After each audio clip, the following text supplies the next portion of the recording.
Hi, I'm Hannah, and I've got some movements to show you from the Feldenkrais method to help improve your balance. So a lot of the balance receptors in our body are in our ankles and in our neck.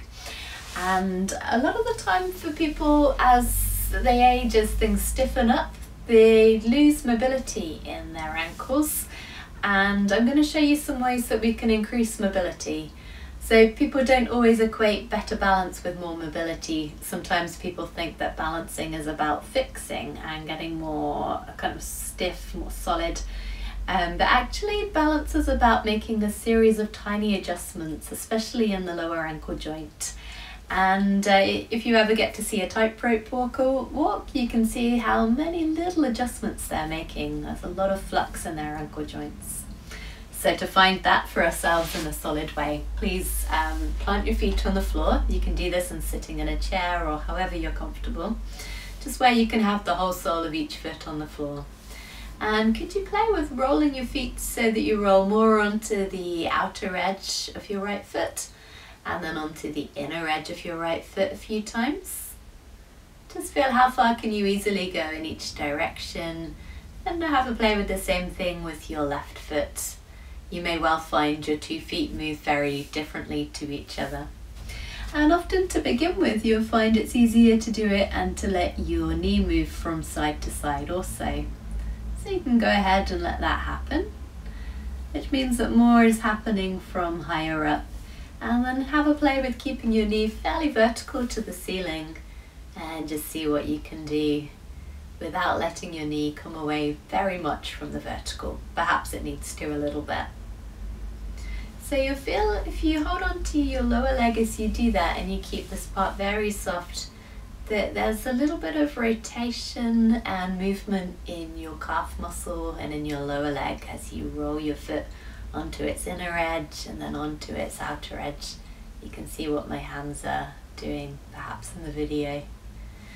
And so we have these 2 bones in our lower leg, our tibia down the front and our fibula down the side. That one's harder to feel, it's lost behind more muscle. And potentially these bones can allow a lot of rotation, which helps our ankle to be able to move easily to create that flux motion in the lower joint of the ankle there. But often we lose it once we tense up in our calves, we get stiffer. This starts to become less available to us, and it's not helped by the fact we have a very smooth paved over world. This movement happens if we're walking on uneven terrain, but it's quite easy to lose it in a modern world. So once you've got a little bit of a sense of how that looks in sitting, I'm going to invite you to come have a lie down on your back. And I'll show you a mini snippet from a Feldenkrais lesson that can help with this mobility in the ankles and lower legs. So please have a lie on your back, just get comfortable there for a moment. You can close your eyes or you can keep them open. And I'm just going to invite you to go slowly, go gently as we go through the movement sequence.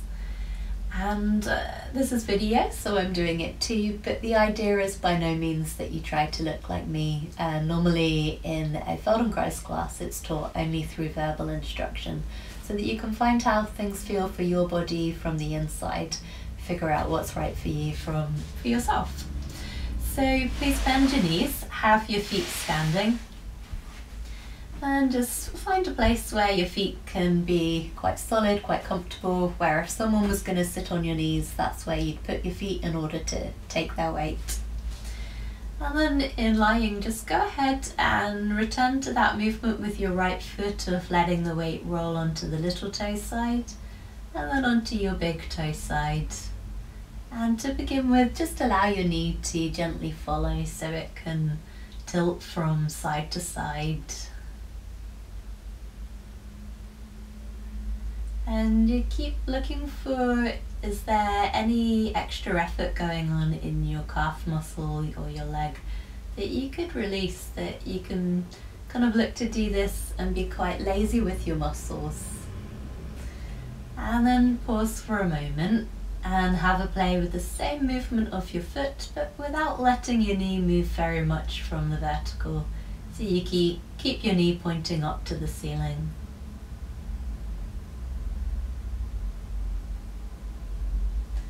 And then please go ahead and try that with your left leg. So to begin with, letting your left knee move a little bit from side to side as you roll the weight on the sole of your foot to the little toe edge, to the big toe side. Keep your breathing easy, keep taking the effort down to maybe half of what you were currently doing. So you're being very, very soft with your body. And can you listen to the sensations of how does that feel in your foot, in your ankle? What do you feel in your calf muscle?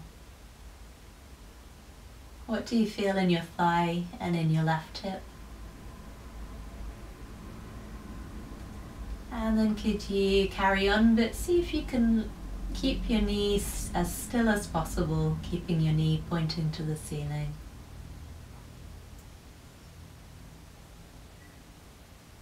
And then please take a rest for a moment. You can let your legs come down long, you can keep them bent if that's more comfortable for you.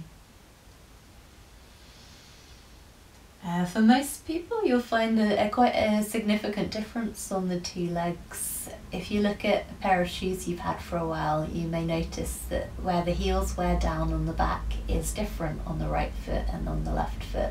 And those things will probably show up in how you feel the movement. Just like we're right-handed or left-handed, most of us have a dominant leg, a different way of using our two sides, and that's absolutely normal. So please bend your knees again and stand your feet.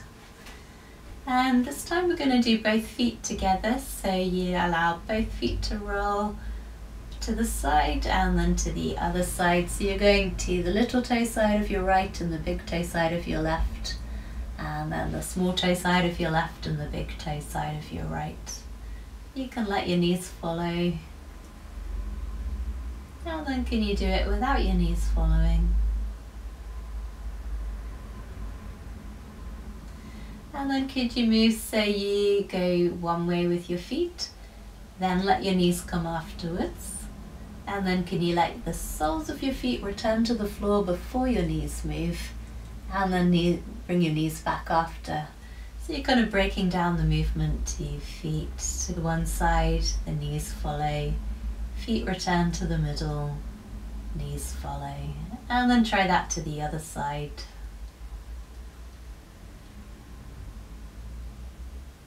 And just searching for, could you be softer? Could you find a way of doing that with less work in your muscles, especially in your calf muscles? And just begin to sense, can you feel anything in between those two bones of your lower leg, a sense of a little bit of rotation there? Yeah, and then you could do it the other way around. So instead of moving your feet, then your knees, could you do leaving your feet flat to the floor, move your knees first, then your feet catch up, then you return the knees, and then you return your feet to the floor. So your knees move, and then your feet roll to the edge, and then your knees come back to the center, leaving your feet in that strange position over to the side, and then return the soles of your feet to the floor after. And just go ahead, give yourself a little bit of time to find that, to play with that. Sometimes with Feldenkrais we haven't done these movements for a very long time, so just give yourself a little bit of time to kind of like create those new movement pathways. You're sending different set of signals down from your brain to your body than perhaps you're usually used to using.